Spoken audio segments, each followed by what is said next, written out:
Shalom, everybody. Hope y'all having a fantastic day. Let me make sure that I'm live. Give me 1 sec to see how the sound is. Okay, so the sound is good. Okay, all praise to the Most High, who's ahead of my life. Also, to Christ, make His reign be a long and everlasting reign. Okay, I might as well get straight into it. The question or the discussion. Hello, everybody that's coming in. But the discussion is: are we living in the last days now, or have they passed? We have a lot of I believe, confusion going on when we talk about the last days because everyone looks at how the state that the world is in right now, and they consider that this is the last days. This will be the last biblical days. But I'm here to say that, hey, maybe we got that wrong. So hold on, let me. Three people wanted to be tagged. Sorry, y'all. Let me tag. There's a few people.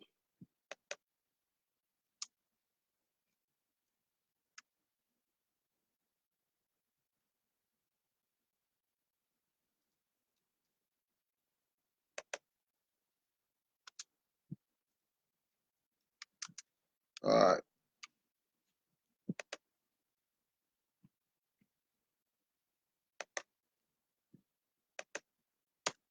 All right. So now I did that. So now a lot of people have the confusion going on, or we live in the last days or not. So without further ado, I want to go ahead and tackle that. I want to use, we're going to use Daniel as well as Isaiah. Uh, and what I'm thinking about is just different people I could tag.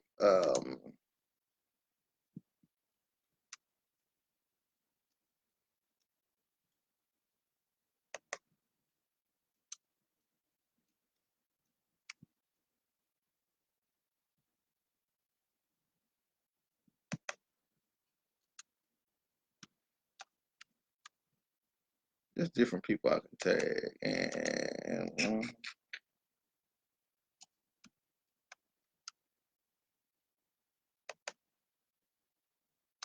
sorry, y'all, got a few more people. Just different people that I associate with, and some people that have questions all the time. Um,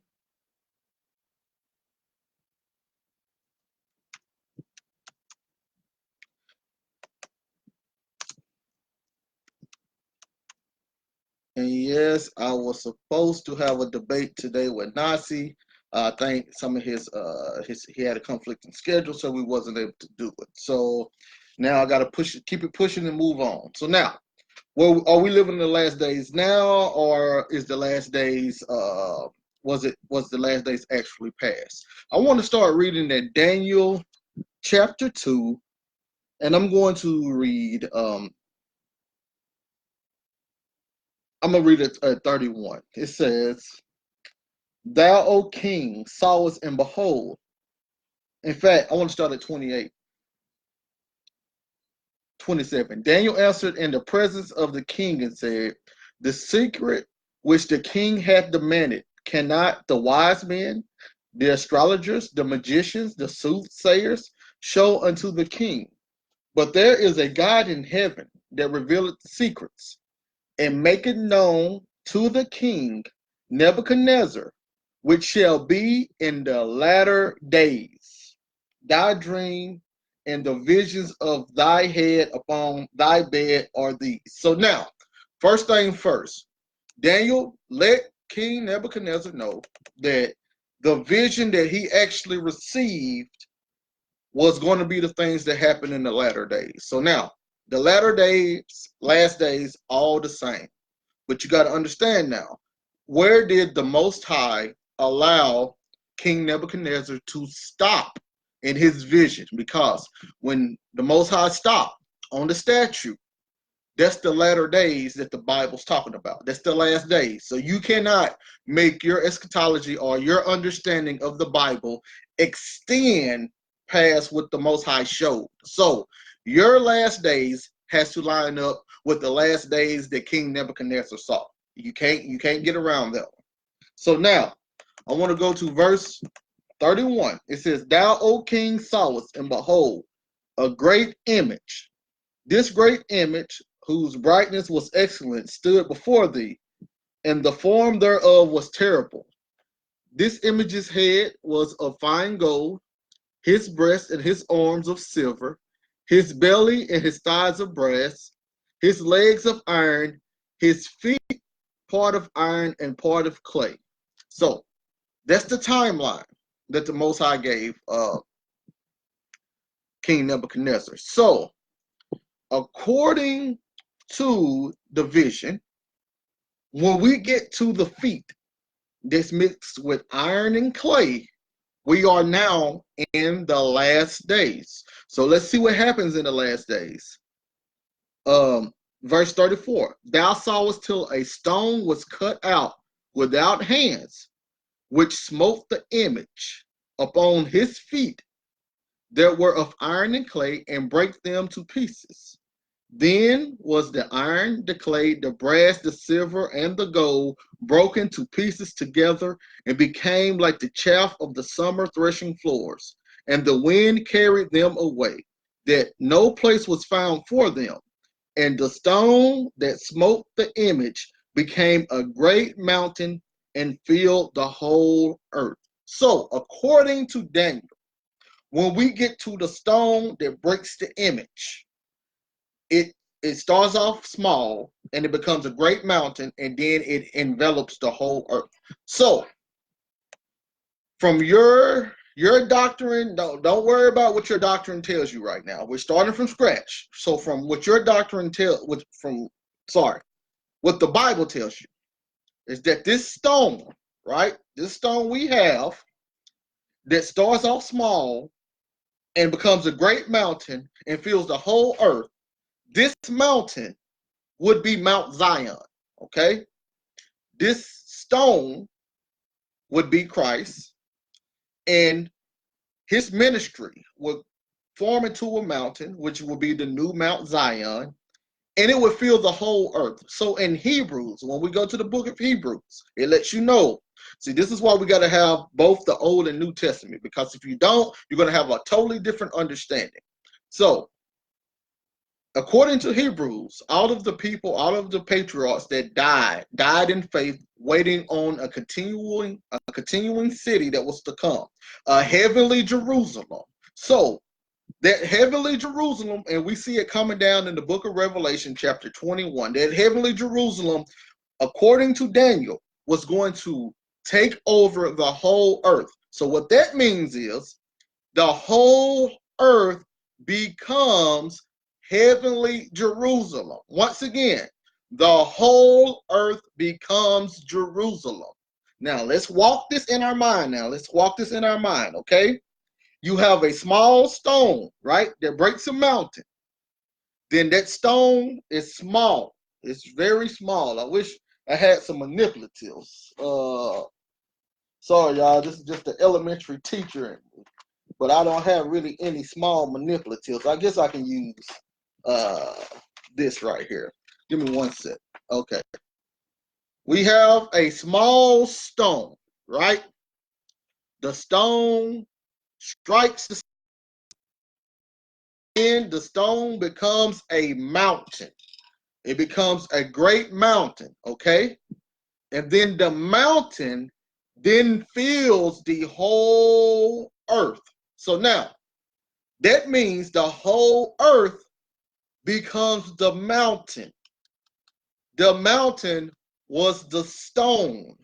So the whole earth becomes the stone. The whole earth becomes the mountain. So the whole earth becomes Jerusalem.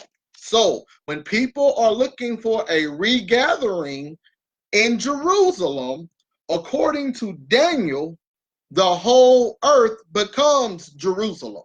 So Once a person is gathered in faith in Christ, you are being gathered in Jerusalem. So that should knock that whole gathering, regathering out the park anyway.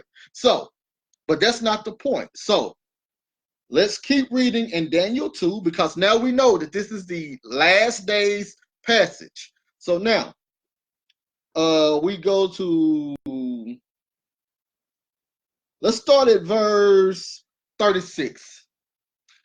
This is the dream, and we will tell the interpretation thereof before the king. Thou, O king, art a king of kings, for the God of heaven hath given thee a kingdom, power, strength, and glory. So, you know, he's got to butter Nebuchadnezzar up. That's what they do. They got to butter the king up before he tell them, but your kingdom is not going to last. And wheresoever the children of man dwell, the beasts of the fields, and the fowls of the heaven, hath he given into thine hands, and he had made thee ruler over them all.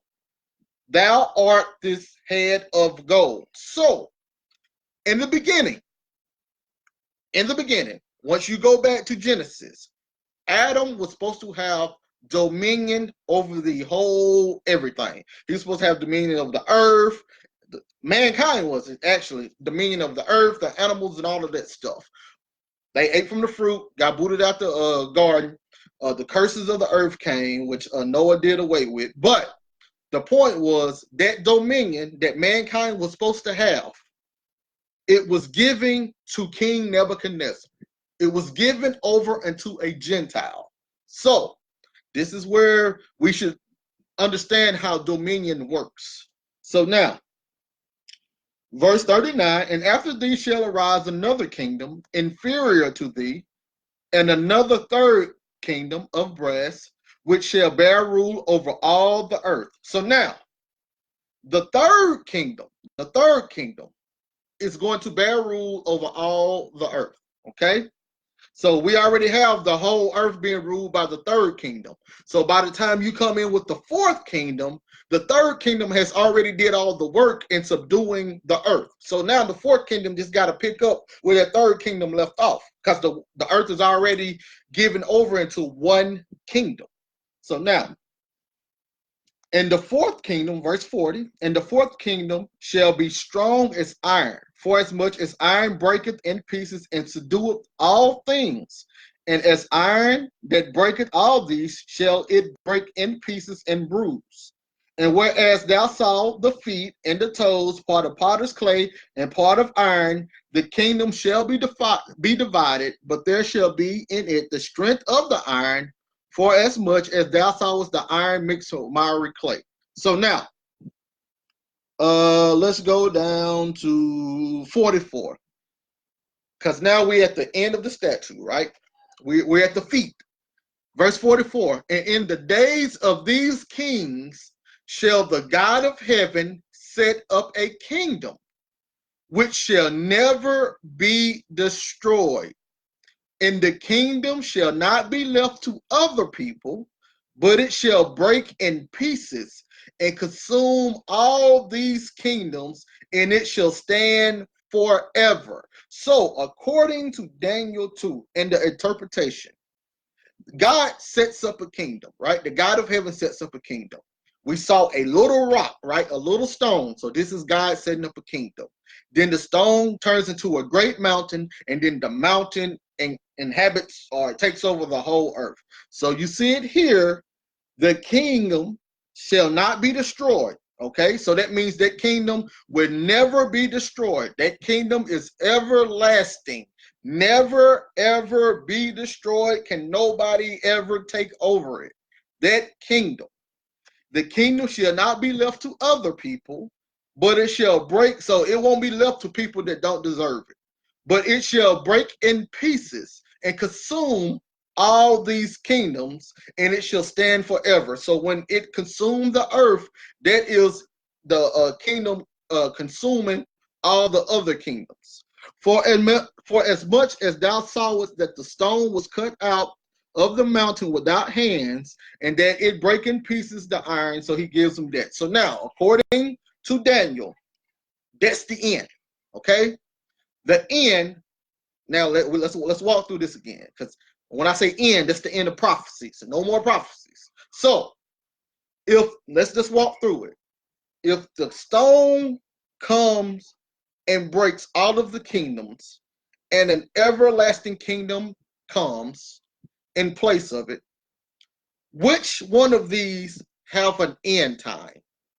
Does the stone have an end time that never ends, or does the fourth beast or the feet have an end time that's destroyed by the stone that never ends? So we got to understand what end times mean in the Bible. So according to Daniel 2, when you get to the feet, this would be the end days. And I'm going to show you real fast.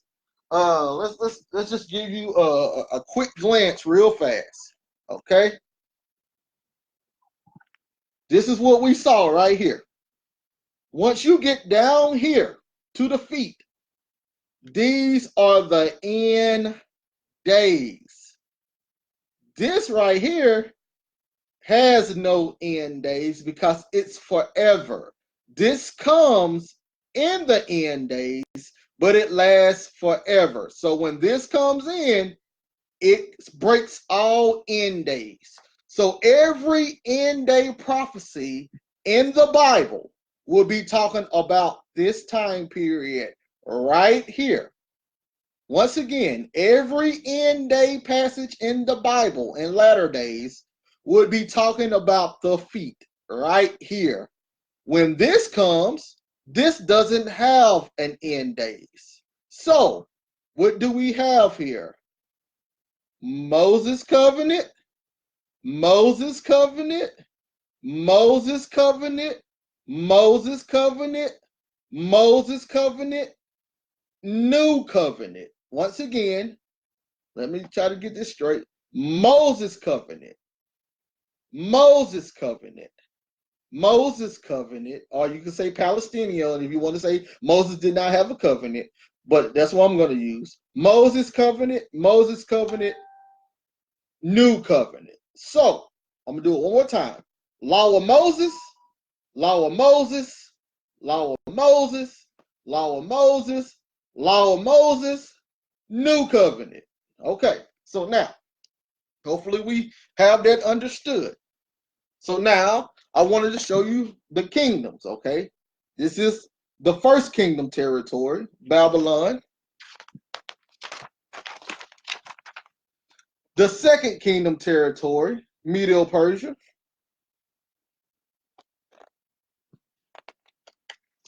The third kingdom territory, Greece. The fourth kingdom territory, Rome. Now, hopefully you all understand or saying that this is all in the same areas. So this is something important to understand too. This is all in the same areas. So when they would be talking about the world, or when you're going to be spread to the four corners of the earth, you see what they're talking about. The region that they knew about. They all was in the same region. They would not be talking about North America, okay? They would not be talking about Australia. This is Eastern literature. They're talking about the world that they knew. So once you see about Judah being scattered into the four corners of the earth, quit thinking about the whole entire globe. Think about the earth or the world that they knew. So we have the stone coming, breaking the kingdoms, new covenant coming in. But once you go to Daniel 7, once again, it gives another great breakdown. And I'm not going to go through the four beasts. You can read Daniel 7 to go through the four beasts yourself. That's something that you can do. Hold on. I got some comments. Hold on, y'all. I got some comments. Let's see. Sorry, y'all. I didn't want to. I'm not skipping your comments. It says last days. It's a lot that hasn't happened yet. We'll see. We're talking about that right now. Babylon might be judged according to Revelation. Okay. Okay. Let's see here. Let me see if I can make this bigger. I think it's control. Yeah. Sorry, let's make that to 90. Trying to get these. Okay, here we go. No, how's the whole world Jerusalem when Revelation? Well, I just gave that, so hopefully I don't have to go through that again. A literal kingdom, just as all. Now let's see. If they were the same place, then stop calling it Babylon. How can it be a literal kingdom within? Okay. And they're having a conversation amongst themselves. Okay, then. So now back to the program. So now once we get to Daniel 7, all right. So we already done read. And hopefully we all are going together in our Bible and we're reading the same exact thing in our Bible. So once you go to Daniel chapter 7 now, right? I want to get to, I'm just going to start at 4. The first was like a lion and had eagle's wings. Verse 5. And behold, another like a bear. Verse 6. And I beheld and another like a leopard. Verse 7. And I saw in a night's vision, and behold, a fourth beast, dreadful and terrible. And it had iron teeth. Same thing similar to what King Nebuchadnezzar saw dealing with the iron. This is all wrong. But for my people, remember, when the stone came in and destroyed, no more end days. So the end days will be at the feet. The iron mixed with miry clay. That's the end day that the Bible speaks of. There's no end day in the stone. The stone lasts forever. No end day in the stone. So now let's see what goes on during that leg and the feet mixed with iron and miry clay. Since this is the end days, let's see what goes on during the end days. This is not my words. This is the Bible. 7. Daniel 7:7. Y'all, it was only 4 beasts, okay? It wasn't 5 beasts and 6 beasts what these people are trying to tell you. It was only 4 beasts. And then we'll see what's going to happen. So during the 4th beast, which was Rome, we know the 4th beast was Rome. After this I saw in the night's vision, and behold, a 4th beast, dreadful and terrible and strong exceedingly. I just read that verse. Well, I'm gonna keep reading it again. Dreadful and terrible and strong exceedingly. It had great iron teeth. It devoured and brake in pieces, and it stamped the residue with the feet of it, and it was diverse from all the other beasts that were before it, and it had 10 horns. I considered the horns, and behold, there came up among it another little horn, before whom there was 3 of the first horn plucked up by its roots, and behold, in this horn were eyes like the eyes of man, and the mouth speaking great things. So you see, in this 4th beast is not as put together as all these other beasts. You know, the other beasts, they had 4 heads, 4 wings. The other one was more solid. But this beast that was strong and exceedingly, it had horns popping up, it had horns leaving, it had more horns coming. So that's why in Daniel, when you get down to the bottom of the feet in Daniel 2, you see that iron mixed with miry clay. You don't have that same strength. You have 2 things going on. Here in Daniel 7, you have a lot of things going on. So hopefully you're seeing the correlation. All right, so now, this is what happened during the 4th beast, everybody. You go to Daniel 7 and 9. This is during the 4th beast.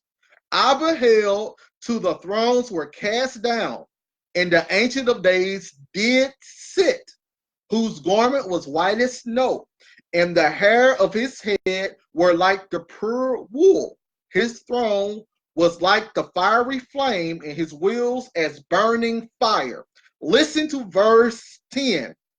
A fiery stream issued and came forth from before him. 1,000 ministered unto him, and 10,000 times 10,000 stood before him. The judgment was set, and the books were open. So this is the end. Okay? This is not the mountain. This is the rock getting ready to destroy the statue. Once again, this is the rock, that mountain, getting ready to destroy the statue. That's where we at right now. The judgment is the same thing as the rock destroying the statue. So we are now at the end days, getting ready to go into the new kingdom. So, according to Daniel 7, the end days are during the Roman Empire. Okay, so let's keep reading. I beheld then, because of the voice of the great words which the horn spake, I beheld even till the beast was slain and his body destroyed and given to the burning flame. So you see, when the judgment was set and the books were open, the horn still was talking. Once again, according to Daniel 7, when the judgment was set and the books were open, the horn was still able to do what he was doing until a point when he was destroyed. So now, verse 12, as concerning the rest of the beasts, they had their dominion taken away. How was their dominion taken away? According to Daniel 2, the rock came and destroyed the statue, making everything into subjection. Okay. Verse 13, I saw in the night's vision, and behold, one like the Son of Man came with the clouds of heaven and came to the Ancient of Days, and they brought him near before him. So now we have judgment being set, the books being opened, dominion taken from the other beasts, and now the Son of Man is coming to the Ancient of Days. Why? Verse 14, and there was given him dominion and glory and the kingdom, that all people, nations, and languages should serve him. His dominion is an everlasting dominion which shall not pass away. So during that time period, when the Son of Man gets the kingdom, right, his dominion will not pass away. So that means he has no end days. There's no end days when the Son of Man gets the kingdom. The end days are over with. The end days were the beasts getting the dominion taken from them. That's when the end days happen. After the beasts lost their dominion, then the everlasting kingdom came in, which has no end days. So once again, the end days is during the feet of that statue. It's during the end of those four beasts. It's not past that. So now, in his kingdom, which shall not be destroyed. So now, let's listen to the interpretation, because that was just a vision. This is the interpretation. Verse 20. I want to start at let's start at verse 20. And of the 10 horns there were in the head of it, of the other which came up, and before whom 3 fell, even of that horn that had eyes and a mouth that spake great things, whose look was more stout than his fellows. I beheld, and the same horn made war with the saints and prevailed against them. So according to Daniel 7 and the interpretation of the vision, during the end days, the horn is going to be making war with the saints and prevailing against them. Verse 22, until the Ancient of Days came. See, now people are not going to like this part right here, because a lot of people don't really like what the Bible actually teaches. But in verse number 13, you saw the Son of Man came with clouds into the Ancient of Days. Verse 22, you have the Ancient of Days coming, and judgment was given to the saints of the Most High. So now you have Son of Man, Ancient of Days, Daniel 7. Daniel 21, you got Ancient of Days and Most High. So what is this telling you who the Son of Man is and who is the Ancient of Days? I'll let y'all fight that on your own. But and judgment was given to the saints of the Most High, and the time came that the saints possess the kingdom. So the saints possessing the kingdom is the same thing as the kingdom expanding over the globe, the whole world becoming Jerusalem. Thus he said, the fourth beast shall be the fourth kingdom upon the earth. So we know that. And verse 25, and he shall speak great words against the Most High, and shall wear out the saints and the Most High, and to think to change the laws, and there shall begin to blah blah. Verse 26. But the judgment, so I change time laws, and they shall unto his hand until a time and times and the dividing of time. But the judgment shall sit, and they shall take away his dominion to consume and to destroy it unto the end. So we have what happened? That rock took over the whole globe. In Daniel 7, that beast, the rest of the beast, lost their dominion. 26, they took away the dominion of that beast, and they consumed it and destroyed it unto the end. Verse 27, and the kingdom and dominion and greatness of the kingdom under the whole heaven shall be given to the people of the saints of the Most High. Remember, Daniel 2, it will not be left to another people. Daniel 7 is only going to be given to the saints of the Most High, whose kingdom is an everlasting kingdom, and all dominion shall serve and obey him. That's the end of the Bible. The Bible's fulfilled, okay? Once you get to that point, when the everlasting kingdom comes in, the Bible is fulfilled. The problem is people don't know how to distinguish between the end days and the fulfillment of the Bible. They don't know how to distinguish. But people, here it shows you during the end days, the saints are going to be warring. They're going to be fighting. It's going to be a time of tribulation. After the tribulation, the kingdom is finally given over to the saints through what? Judgment. A judgment was going to happen under the Roman Empire that in the everlasting kingdom. Tribulation period, end days. Everlasting kingdom doesn't have an end days, okay? So once you read in the Bible anything about the latter days or end days, is talking about the time period in Rome before the law of Moses left, before the new covenant came, before the new kingdom came. So now let's see here. So hopefully, once again, let's show you a visual. This is a visual right here, okay? This is the timeline of the Bible.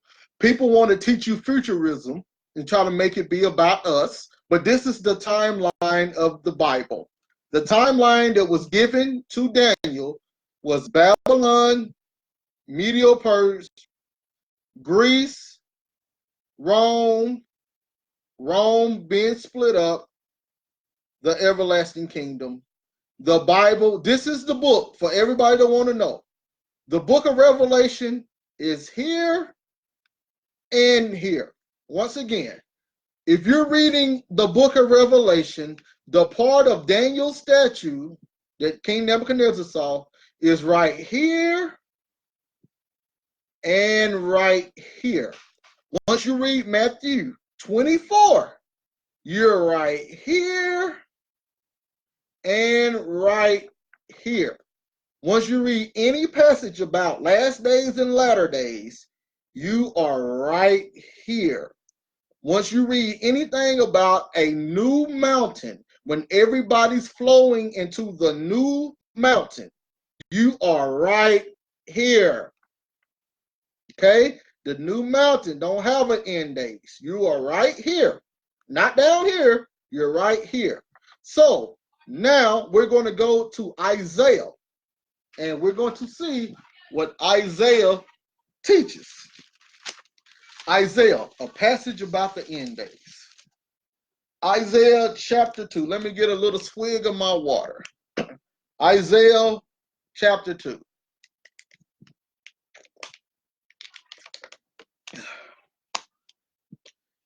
Isaiah chapter 2.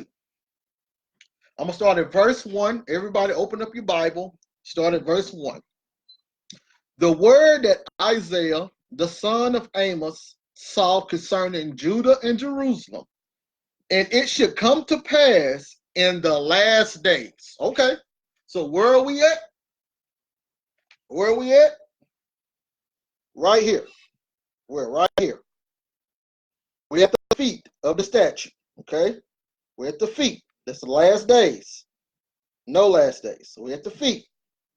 So you see, between the feet and the stone happening, this is a time of the everlasting kingdom coming in. Okay, so now it should come to pass in the last days that the mountain of the Lord's house shall be established in top of the mountains. Okay, so now we didn't already read that the mountain was going to come in, and it actually represented a kingdom. And then for my people, hold on, let me pause it real fast. I already looked it up. For the people who want to know what a kingdom is, according to the lexicon, it means royalty. I don't know if y'all can see that. Yeah, go right there. Royalty, reign, kingdom. See Daniel 2:37 right there. It means royalty or reign. So it's not talking about a physical location. It's talking about a reign or royalty. It's not a physical location. It's not, I'm going to drive to the kingdom. The kingdom is at address so and so. That's not the kingdom, okay? The kingdom was the reign, okay? It was the authority. You can't drive to a reign. You can't drive to an authority, okay? Even though it's a noun, according to how the Hebrews have it, it's not a place you can go, okay? You can't go to an authority. I mean, you can, but you get what I'm saying. You can't go to a reign. So, once you think of kingdom in the Bible, quit thinking of a central hub. Quit thinking of a central location. This is the problem that people are getting wrong, and it's throwing off their whole understanding of the Bible. You see how in Daniel 2, the stone came and struck the statue. It wasn't trying to be in a central location. It was here to subdue. The stone came, struck the statue, broke the statue, came a great mountain, which we're going to read in Isaiah 2 about that great mountain, and it covered the whole earth. The whole world became that location. So now the kingdom, this is how the kingdom is everywhere, because it actually expanded everywhere according to Daniel 2. But it's talking about authority. It's talking about reign. It's not talking about a place you can drive. So when people say, well, where is Christ at? Drive me to Christ. What are you talking about? So now, Isaiah chapter 2, and let me start over at verse 2. It should come to pass in the last days. So is it talking about our time or the time that was fulfilled during the Roman Empire? It come to pass in the last days that the mountain of the Lord's house shall be established in the top of the mountains, and shall be exalted above the hills, and all nations shall flow into it. Why are all nations flowing into it? Is all nations literally going and driving to a mountain and going to that mountain? No. Authority. Remember, kingdom is authority, it's reign, it's rulership. Remember, and Daniel explains it. The statue that rock. It takes over the whole planet.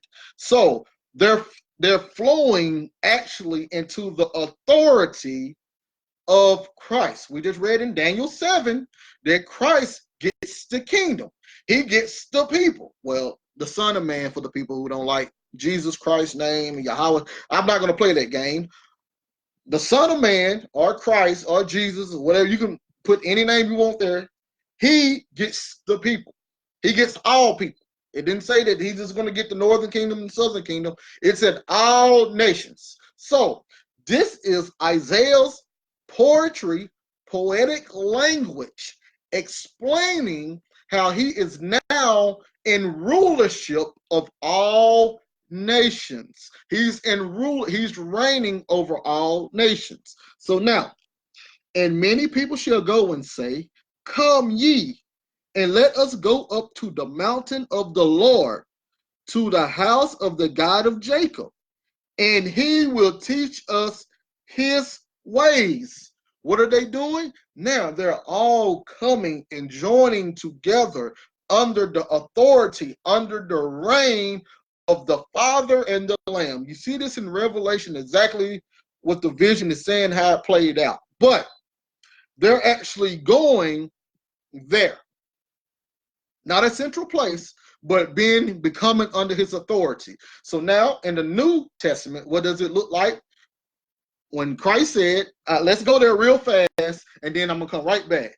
What does this look like? People going into the mountain and saying, let us learn the ways of the Father. What does that look like? You go to Matthew 24, and I'm going right back, y'all. Matthew 24 and 14. And this gospel of the kingdom shall be preached in all the world for a witness unto all nations, and then the end shall come. So now, the gospel that Christ was talking about, which brought in the end, is the same thing that they're learning. He's going to teach us his ways. They are learning the gospel. Once again, they are learning the gospel. They're not learning the laws of Moses. They're learning the gospel. They're getting ready for the new covenant. Okay, so now, and we will walk in his paths, for out of Zion, the holy mount, shall go forth the law. See, now, this is where people want to go back. Shalom, brother. Shalom. This is where people want to go back to the law of Moses. Okay? In Isaiah's time, the law was already around. Okay? Throughout the whole this. The law of Moses was here.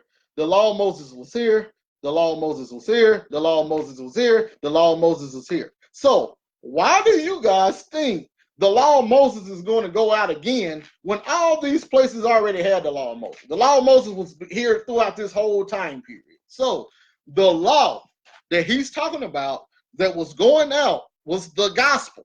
Okay? It was the gospel.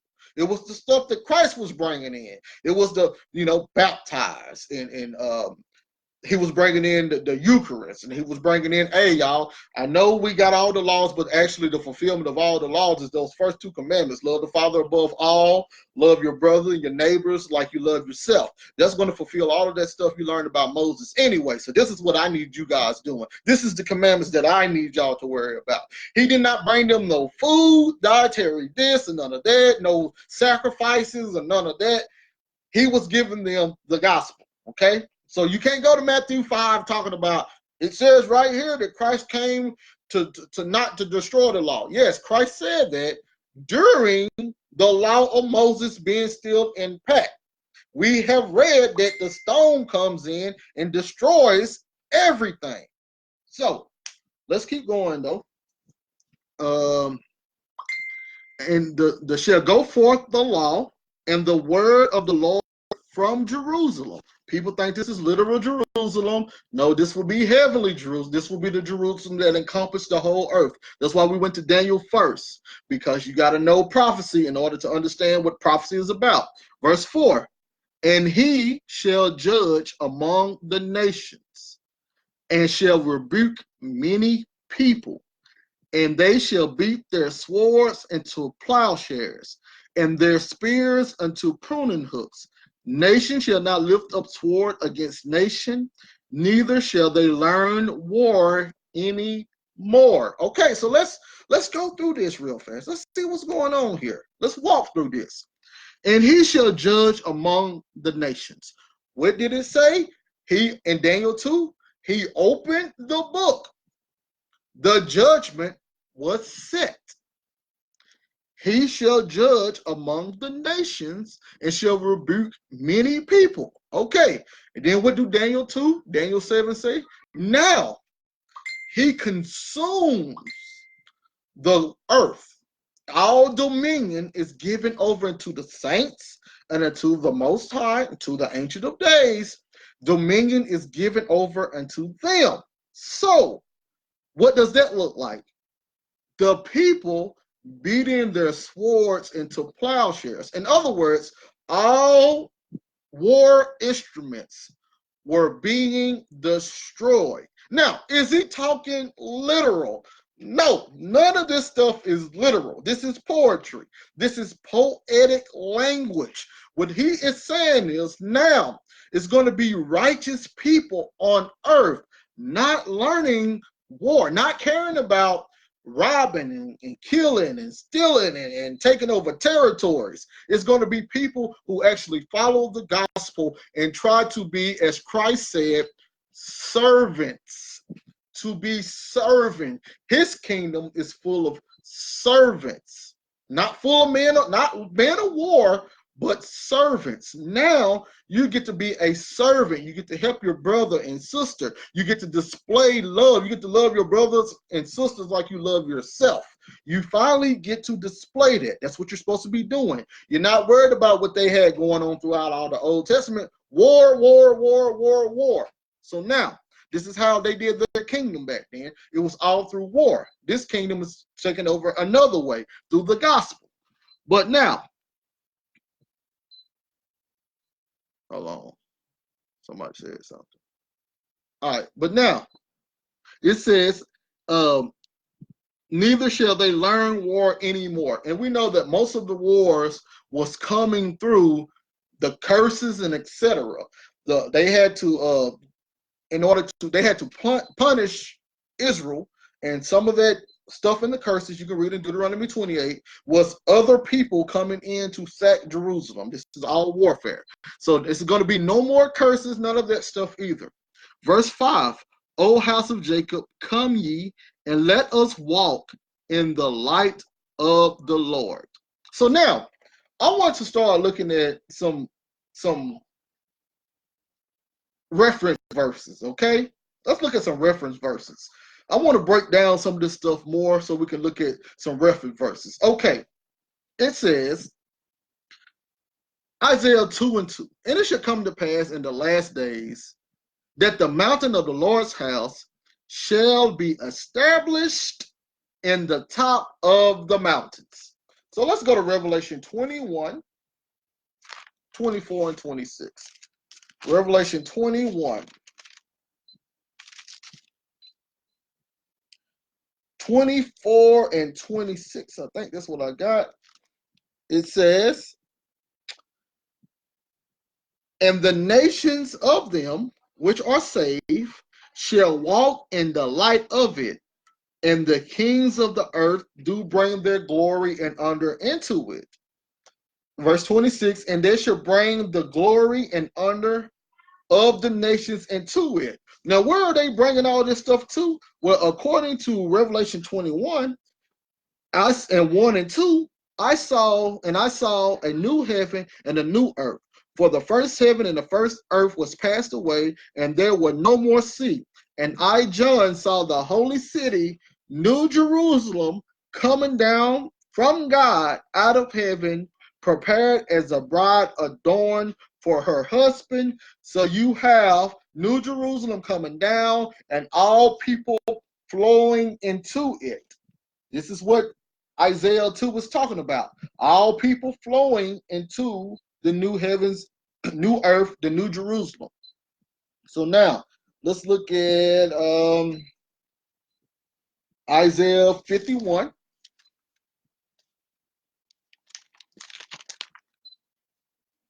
Let's look at 4 through. No, do I want to hit that yet? No, I'm not going to do that one just yet. I'm not going to do that one just yet. Let's look at Isaiah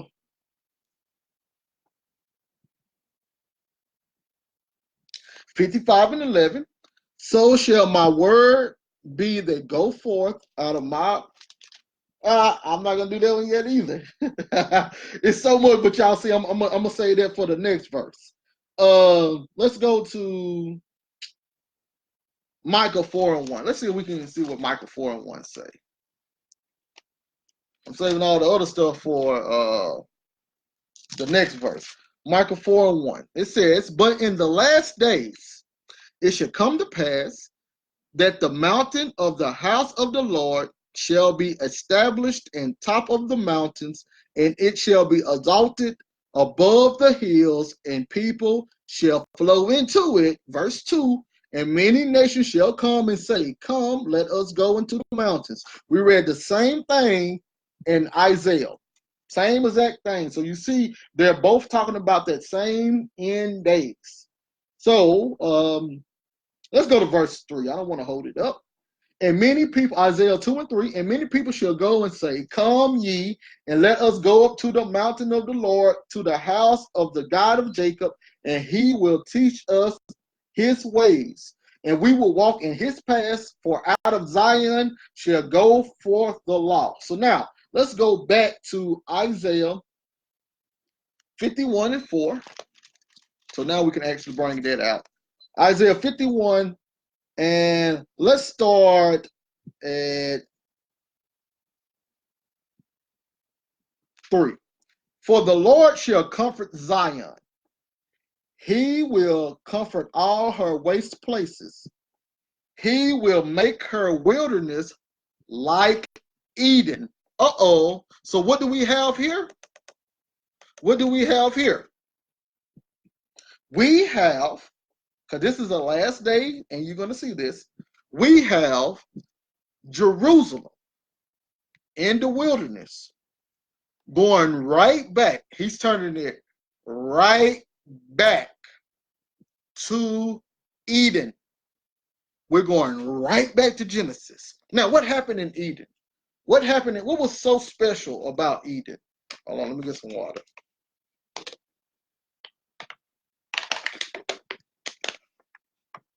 What was so special about Eden was, first of all, no laws, except one main one, no curses.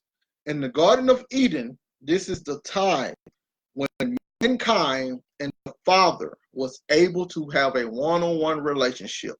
They did not have to go through any priest, didn't have to sacrifice any animals, did not have to worry about being, if they did something wrong, being cursed.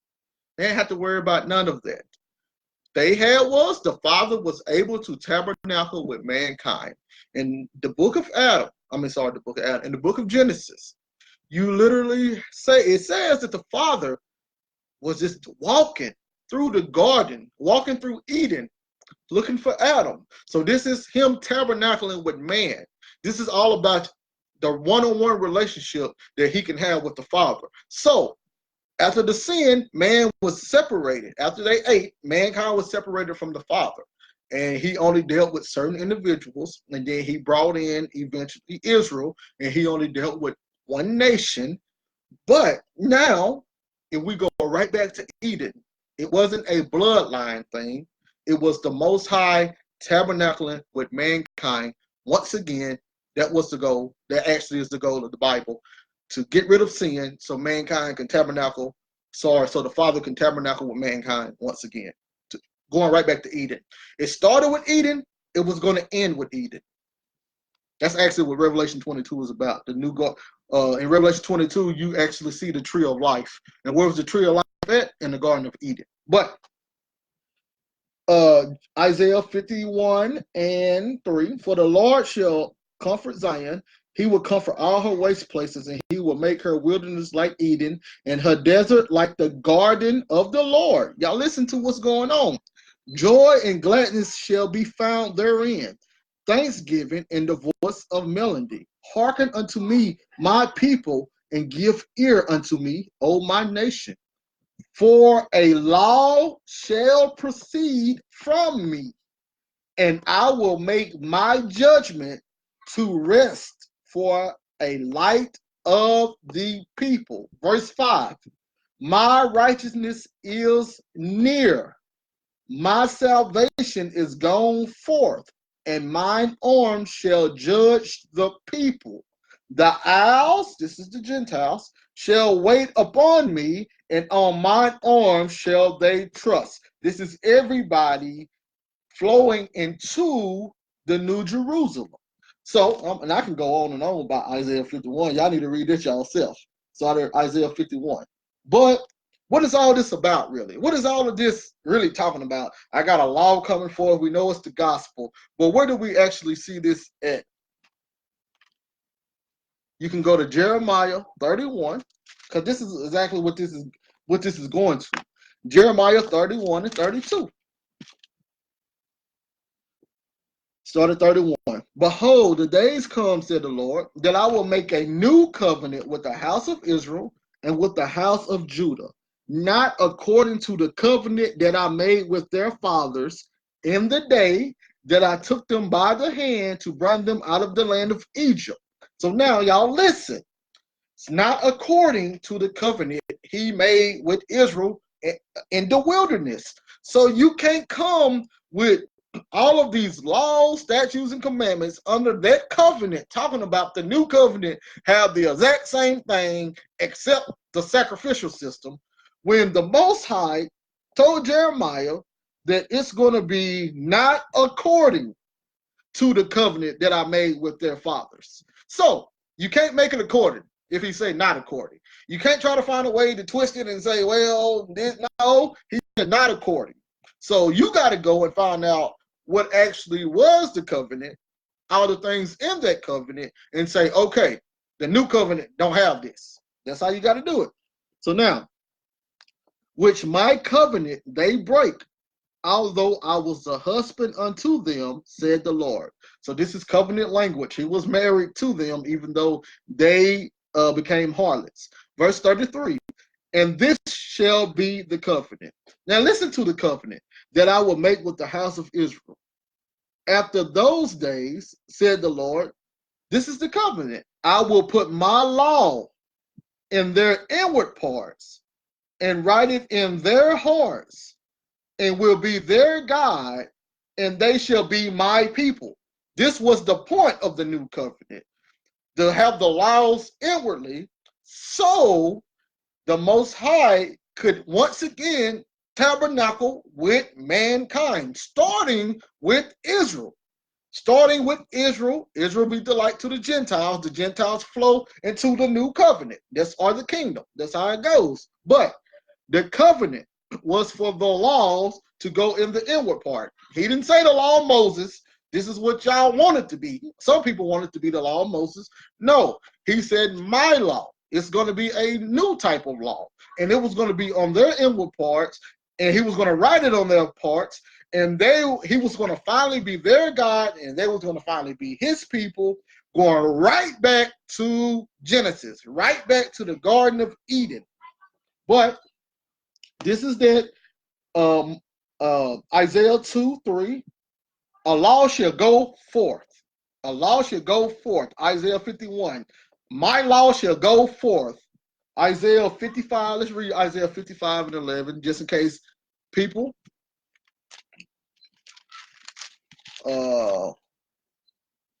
want to think that the Most High was slacking with it. 55:11.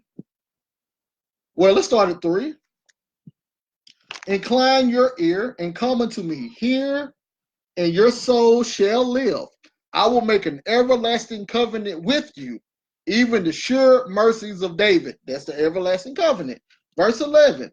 So shall my word be that go forth out my mouth. It shall not return to me void, but it shall accomplish that which I please, and it shall prosper in the thing whereto I sent it.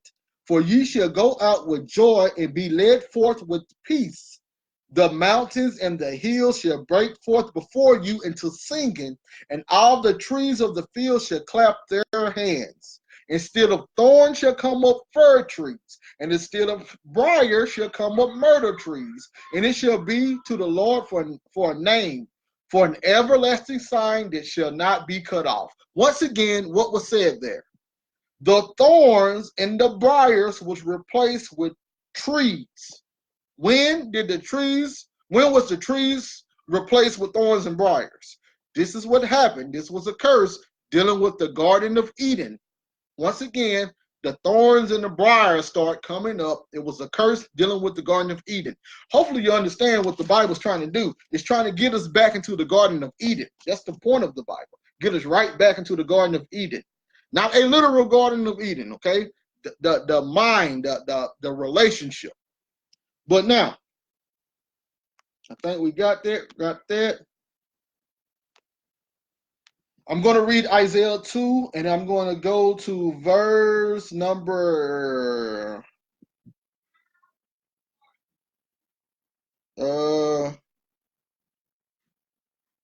let's just keep reading. Verse 6. Therefore thou hast forsaken thy people, the house of Jacob, because they be replenished from the east, and are soothsayers like the Philistines, and they please themselves in the children of strangers.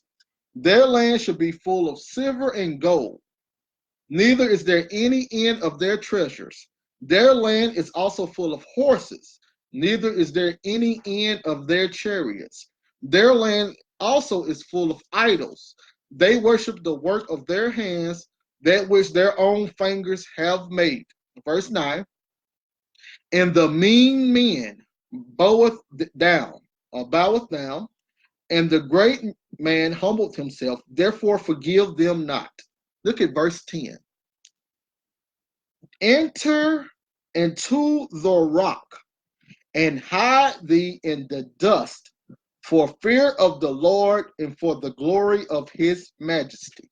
Now, this is, people, y'all don't understand how important that is right there. That's an important end day passage. And you're going to see why. Because that passage right there actually shows you when the end days were. Once again, that passage, Isaiah 2 and 10, actually shows you when the end days were. So let's go to Hosea 10 and 8 real fast.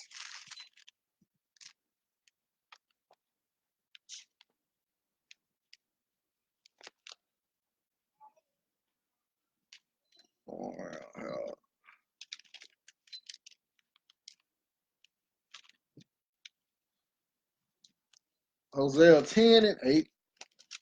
Let's read some reference verses. Hosea 10 and 8. As for Samaria, start at 7. As for Samaria, her king is cut off at the foam upon the water. The high places also of Avon. The sin of Israel shall be destroyed. So now we have the sin of Israel being destroyed. The thorns and thistles shall come up on their altars, and they shall say to the mountains, cover us, and unto the hills, fall on us. So we see this cover us, fall on us is dealing with war, it's dealing with judgment. What Daniel 2 said, and then the judgment was set. What happened? The judgment was set, the books were opened, and then the kingdom comes in. So we know it's judgment now, right? So now let's go to Luke 23 and 30. Let's see exactly when this is supposed to happen. Luke 23 and 30.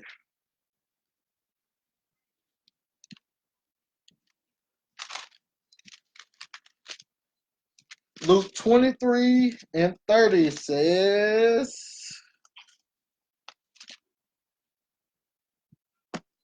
Let's start at verse 27. Okay, y'all, you want to know if the end days was during our time today or a time in the past? Verse 27. And there followed him a great company of people and of women, which also bewailed and lamented him. But Jesus turning unto them said, Daughters of Jerusalem, weep not for me, but weep for yourselves and for your children. For behold, the days are coming in which they shall say, Blessed are the bearing, and the wombs that never bare, and the paps which never gave suck. Then they shall begin to say to the mountains, Fall on us, and to the hills, cover us. So now, Christ said that days are coming in which you, daughters of Jerusalem, is going to be the daughters and actually sons of Jerusalem is going to be telling the mountains and hills, fall on us and cover us up. Why? We read earlier in Hosea, this deals with judgment. What is going on? They was getting ready to crucify the Messiah. They was crying, the women was crying and lamenting for him. And Christ said, cry for yourselves because you don't know what's going to come. There's a judgment happening. Y'all are killing me. It's going to be a judgment that comes. First, y'all destroy the law of Moses. You do what you want to do, and now you're killing me. It was going to be a judgment. And this is what Luke 21, Matthew 24, and Mark 13. This is all about the judgment of Jerusalem being destroyed. So according to Christ, he connected them telling the mountains and hills to fall on them with the judgment that came with the destruction of Jerusalem. So if this is a last day passage, right? If this is a last day passage, and in the last days they're going to be telling the hills fall on us, and then we have Christ saying that now during that judgment of Jerusalem, which he prophesied about several times, they're going to be saying the same thing, fall on us. That means that Christ is saying that the daughters of Jerusalem that he was talking to was going to see those last days. But now, let's make another correlation. Let's go to Revelation 6. Revelation 6. Let's start at 15. And the kings of the earth, and the great men, and the rich men, and the chief captains, and the mighty men, and every bondman, and every free man, hid themselves in the den and in the rocks of the mountains, and said to the mountains and rocks, Fall on us, and hide us from the face of him that sitteth on the throne, and from the wrath of the Lamb. And we can go on. We can go to hold on. Let's see.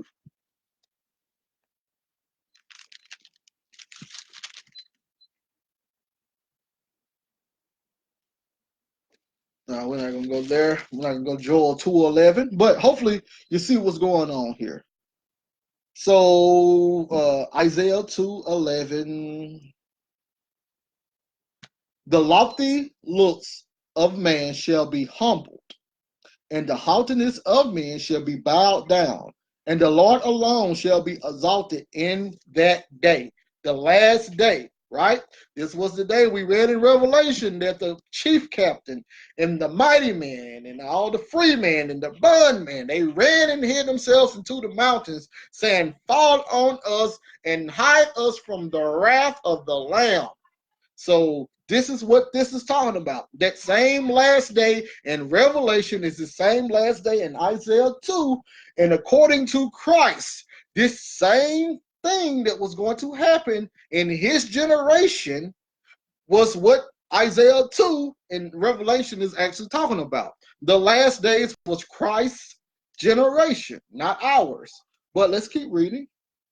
For the day of the Lord of hosts shall be upon every one that is proud and lofty, and upon every one that is lifted up, and he shall be brought low, and upon all the cedars of Lebanon that are high and lifted up, and upon all the oaks of Bashan, and upon all the high mountains. and upon the hills that are lifted up. What are they telling those mountains and hills? Fall on us. And upon every high tower, and upon every fenced wall, and upon all the ships of Tarshish, and upon all pleasant pictures. And the loftiness of man shall be bowed down, and the haughtiness of man shall be made low, and the Lord alone shall be exalted in that day. Why? Because these chief men, these captains, they're all running from this judgment. They are finally saying, hide us from him, the Lamb, and from him that sat on the throne. Hide us from him. See, when he was on earth, when Christ was on earth, they was all picking, making fun of him. They was getting ready to kill him.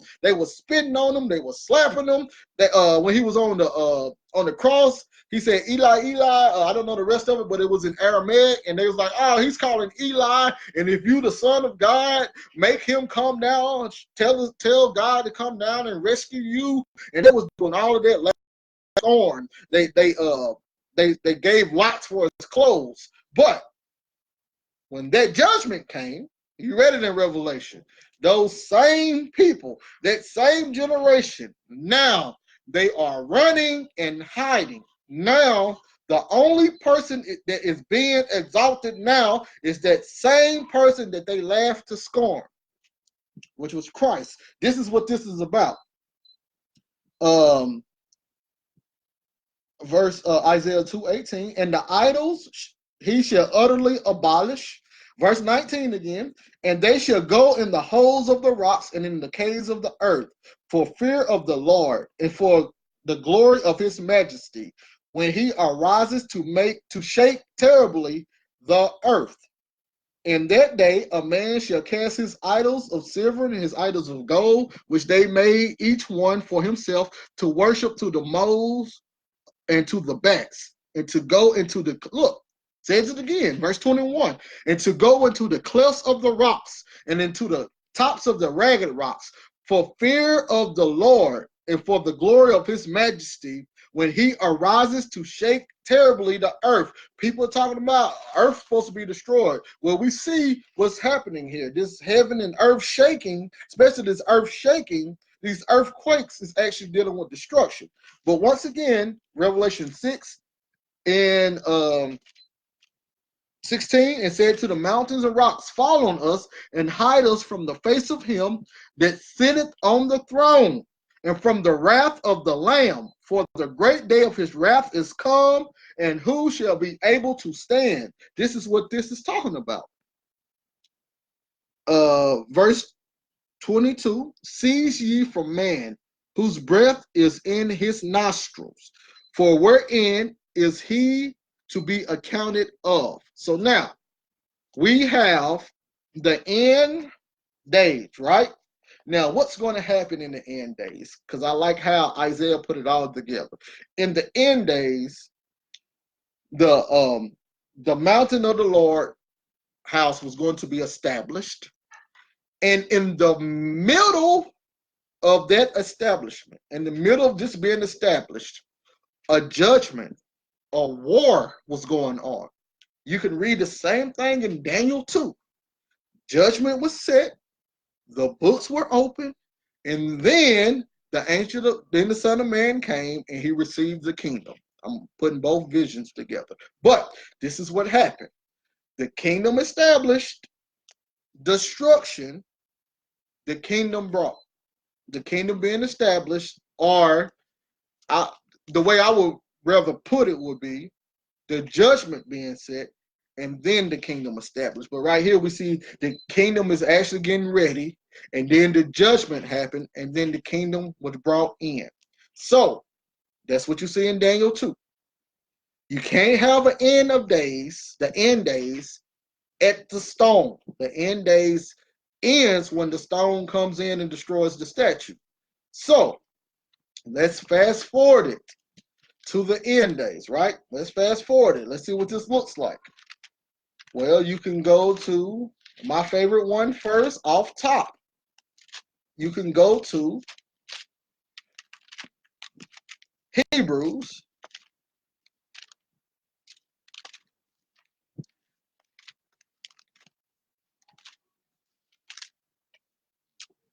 You can go to Hebrews 1.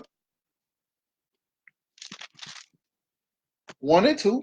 God, who at sundry times and in diverse manners spake in the time past unto the fathers by the prophets, had in these last days spoken unto us by his Son. So according to the author of Hebrews, they was living in the last days. So once again, let's see where we at.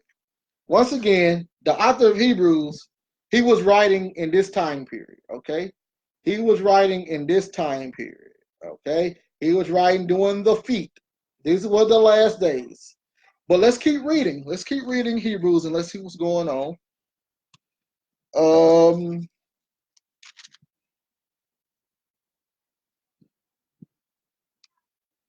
Let's go to Hebrews, I think.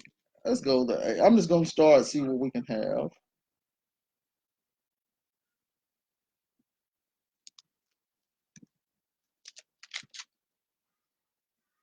Hebrews 8 and let's start at 12. For I will be merciful to their unrighteousness, and their sins and their iniquities will I remember no more. In that he said, a new covenant. He had made the first old. Now that which decayeth and waxes old is ready to vanish away. So that old covenant was ready to vanish away. So that old covenant was right here. The end days was right here. The only thing that could vanish away was the old covenant. The new covenant has no end days. The new covenant lasted forever. It will never vanish away. So the author of Hebrews, who was writing right here under the time of the Roman Empire, the biblical Roman Empire, not no whatever else anybody try to do, but the biblical Roman Empire, which is right here. This is why Daniel saw it. Daniel never left the construct of the prophets, and neither did anybody in the New Testament. So the biblical Roman Empire was right here in the New Testament. All New Testament people lived right here. Every single one of them. All of them wrote right here. The book of Hebrews was right here. And they said that it was time. They was in the last days. And it was time for that old covenant to decay. They was getting ready for this. So, let's see if we can keep reading. New Testament. Let's go to Hebrews 9. Let's start at verse 23. It was therefore necessary that the patterns of things of things in heavens should be purified with these, but the heavenly things themselves, with better sacrifice than these. For Christ is not entered into the holy places made with hand, which are the figures of the true, but into heaven itself, now to appear in the presence of God for us, nor yet that he should offer himself often, as the high priest entered into the holy place every year with blood of others. For then must he often have suffered since the foundation of the world. But now once in the end of the world hath he appeared to put away sin by the sacrifice of himself. So according to the author of Hebrews, Christ came at the end of the world or age and put away sin. Christ lived in this time period, the feet. According to the author of Hebrews, Christ came at the end of the world or ages to put away sin. Christ put away sin, which does what? Let the new kingdom come in. Let the new covenant, where the laws written on your heart, come in. This is what Christ did away with sins to get ready for. This right here. Christ lived right here. Christ was crucified right here. At the end of the world, the end of the ages, the last days, and the new kingdom came in right here during what? judgment. This is a representation of judgment. And we're going to see what that judgment was in just a second. So we have right there, let's see here. Let's say Hebrews 11, and let's start at 15. 14, for they that say such things declare plainly that they seek a country. And truly, if they had been mindful of that country from whence they came out, they may have had opportunity to have returned. But now they desire a better country, that is, an heavenly. And heavenly. Wherefore God is not ashamed to be called their God, for he had prepared for them a city. He had prepared for them a city. What does it say? He's not going to be ashamed to be called their God. That heavenly country, he's not ashamed to be called their God. What did Jeremiah 31:32 say? In the new covenant, he will be their God and they will be his people. This is the new covenant. This is the new kingdom. This is the heavenly Jerusalem. This is what they was waiting on. Christ had to do away with sin first down here in order to allow the Most High to start looking at mankind as his people, not just one bloodline, but mankind as his people. So we have it right there. That's that heavenly Jerusalem. All right, so now let's go Hebrews 12. Let's start at verse 22. For ye are coming to Mount Zion and into the city of the living God, the heavenly Jerusalem. So we know that it said in Isaiah 2 that that mountain was going to be established. The mountain not made with hands. So that would be the heavenly Jerusalem, to an innumerable company of angels. What did Daniel 2 say? Or was it Daniel 7? In front of the Most High was a myriad of angels, a myriad of saints. And you see the same thing in Revelation 7, a myriad of different people, nations that can't be numbered. This would be those people in the new covenant, in the heavenly Jerusalem, to the general assembly of the church of the firstborn, which are written in heaven, and to God the judge of all, and to the spirits of just men made perfect, and to Jesus the mediator of the new covenant. Jesus what? The mediator of the new covenant. The mediator of what? The new covenant. And to the blood of sprinkling that speaketh better things than that of Abel. What happened? The blood that Christ brought, it spoke better things than the sacrifice that Abel gave. 25, see that ye refuse not him that speaketh, for if they escape not who refuse him that spake on earth, much more shall not we escape if we have turned away from him that speaketh from heaven, whose voice then shook the earth. But now he hath promised, saying, yet once more I shake not the earth only, but also heaven. We saw that in Isaiah about the shaking of the earth. And this is the destruction, actually, the heaven and earth passing away. But verse 27, and this word, yet once more, signified the removing of those things that are shaking. The removing of those things that are shaken.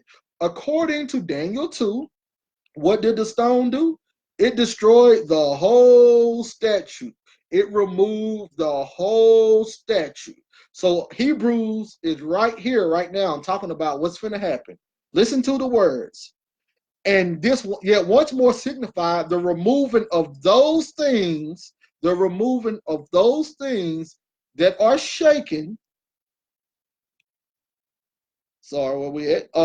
And as those things that are made, that those things which cannot be shaken may remain. So the things that are shaken, made by hands, was going to leave, and the things not shaken was going to stay.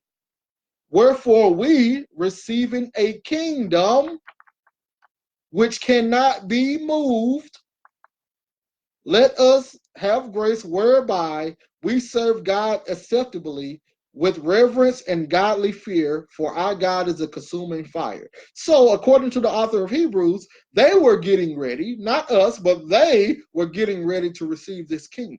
Okay. So that, and let's Hebrews 13:14. For here we have no continuing city, but we seek one to come. We seek one to come. So now, and then you go to Revelation 1:6. And he had made us kings and priests unto God and his Father. So that's new covenant thing. And to him be the glory and dominion and glory forever and ever. But that's not what I wanted. I wanted 1:9. I, John, who also am your brother and companion in tribulation and in the kingdom. So John was already in the kingdom. And patience of Jesus Christ was in the isle that is called Patmos for the word of God and for the testimony of Jesus Christ. So John was already in the kingdom. Let you know it's not a physical kingdom. It means authority. And let's get ready to end this, finish up. Let's get ready to finish up. Give me 3 shakes.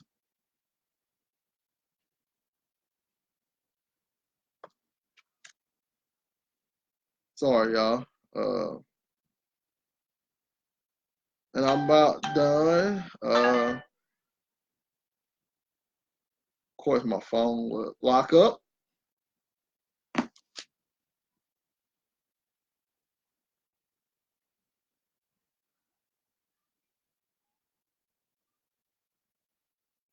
All right, so now we're going to go to John 18:36.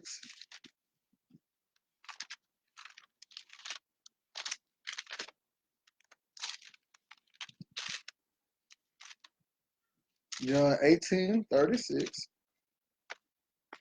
All right, y'all. Hold on. Give me 1 sec. We see this? John 18:36. It says, Pilate answered, Am I a Jew?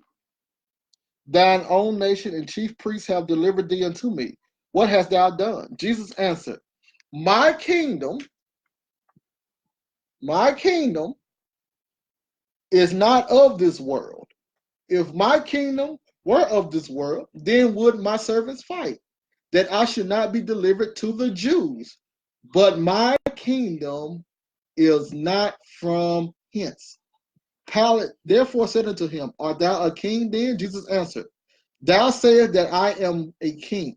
To this end was I born, and this cause I came into the world, that I should bear witness unto the truth. Everyone that is of the truth heareth my voice. Okay. And then the last one is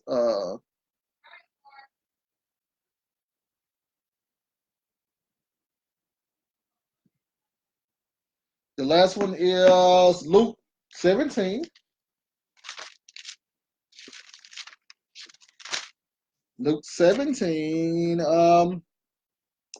And when he was demanded of the Pharisees, when the kingdom of God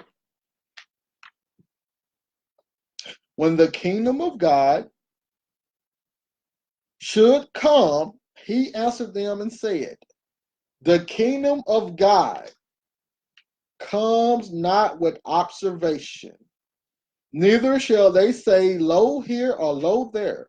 For behold, the kingdom of God is within you. So, the way that people want the kingdom to come, it didn't come that way. It didn't come by observation. It wasn't nothing that they could see. His authority was not nothing that could physically be seen. Those that knew the truth, they heard his voice. The people that was able to hear the gospel and believe, they were able to subject themselves to Christ and his kingdom. The people that heard the gospel and believed was the ones that was able to enter into this kingdom. This kingdom took over the world through word of mouth, through the gospel being spread. When the gospel was spread to who it needed to be spread to, then the end came, the end of the Mosaic covenant. The end of the Mosaic covenant, not the end of the world, but the end of the Mosaic covenant, bringing in the new covenant where the Father could tabernacle with mankind. This is what Revelation is about. So, this is the end. This is the new covenant. This is the end, the new covenant. This came not with observation. You could not see it. It came through belief. It came through understanding and believing Christ and becoming a servant and being under the authority of Christ, of servitude. The Father always serves mankind. Christ always served Israel. It always was about servitude. Servitude. Even during the war, the Father served man during the war, and he had mankind to move people out of way in order for him to serve them better, his chosen people. So the kingdom right here is about servitude. It's not something that you could see. It's not something that you can drive up to. So for the people, first of all, so now hopefully we see, and then this was the last days. Matthew 24. 2, see ye not all these things, verily I say unto you, there shall not be left here one stone upon another that shall not be thrown down. This is what this was about. There shall not be one stone upon another that shall not be thrown down. This was during the Roman Empire defeat. This is about the destruction of Jerusalem. This is the new kingdom coming in when Jerusalem was finally destroyed. The end days was during the time that Christ now walked the earth, and the end days ended when Jerusalem was destroyed, bringing in the new covenant or the new belief system. But let's see here. Let's see if I'm right. Matthew 24:2. And Jesus said unto them, see ye not all these things? Verily I say unto you, there shall not be left here one stone upon another that shall not be thrown down. Right? And then once you get to Matthew 24:14, and this gospel of the kingdom shall be preached in all the world for a witness unto all nations, and then shall the end come. The end what? The end of the old covenant, bringing in the new covenant, not the end of the world, the end of that age. Verse 15, when you therefore shall see the abomination of desolation spoken of by Daniel the prophet stand in the holy place, whosoever let him read it, then let them which is be in Judea flee to the mountains. So then let them which were in Judea flee to the mountains. According to Babylon, Timbuktu, page 84.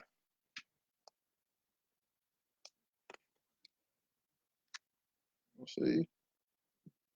I don't know if y'all can see that. But in second paragraph, in 70 AD, General Vespasian and his son Titus put an end to the Jewish state with great slaughter during the period of the military governors of Palestine. Many outrages and atrocities were committed against the residue of the people. During the period from Pompus to Julius, it was estimated that over 1 million Jews fled into Africa, fleeing from Roman persecution and slavery. The slave market was full of black Jewish slaves. So that's how we Israelites got into America. But we have 70 AD, them fleeing into the mountains, and then what happened? Verse 21, for then shall be great tribulation, such as was not since the beginning of the world. What does that mean? This is what we read in Daniel 2, Daniel 7, when the saints was given into the hand of the horn. So then we got great tribulation. Verse 29, immediately after the tribulation of those days, shall the sun be darkened and the moon shall not give off her lights. So immediately after that, this is when Christ is getting ready to take over. Verse 30, and then shall appear the sign of the Son of Man in heaven, and then shall all the tribes of the earth mourn, and they shall see the Son of Man coming on the clouds of heaven with power and great glory. This is what we read in Daniel 7. They shall see the Son of Man. This is what's going on right here. Coming with power and great glory, and he shall send his angels with a sound of a trumpet, and they shall gather together the elect from one end of heavens into the other, from the four winds. Verse 34, verily I say unto you, this generation shall not pass till all these things be fulfilled. Heaven and earth shall pass, but my words, my law, shall not pass away. My gospel will not pass away. Heaven and earth, your covenant, your system, your belief, the way you do things, your heaven and earth, your kingdom will pass away, but my words, my law, my covenant, my kingdom will not pass away. There you have it, right there. So, the kingdom that people are looking for was not something you could see. It was a belief system. You're under Christ. You're under the Father now. You don't need to physically see anything anymore. It's all based off of your faith now. So hopefully we'll understand that the last days was actually in the first century. Christ came back that same generation. This is what Daniel and Isaiah and all passages of the last days actually talks about. So hopefully y'all understand now that stone was pretty much resembling the Christian age and era, and how Christianity has turned for paganism and stuff. But y'all, all it got to do is take us bringing them back to the way it was through Christ. We can't have the law of Moses and the new covenant. So excuse me, let's get it together, folks. But I am done. Hopefully we see when the last days was. Thank you all for listening. Share, subscribe to my channel, AOSD-Chandler, a similar sound doctrine Chandler. Hopefully this all made sense. I know I'm kind of long-winded, but I had to get it all out. So thank you all for listening. No futurism here.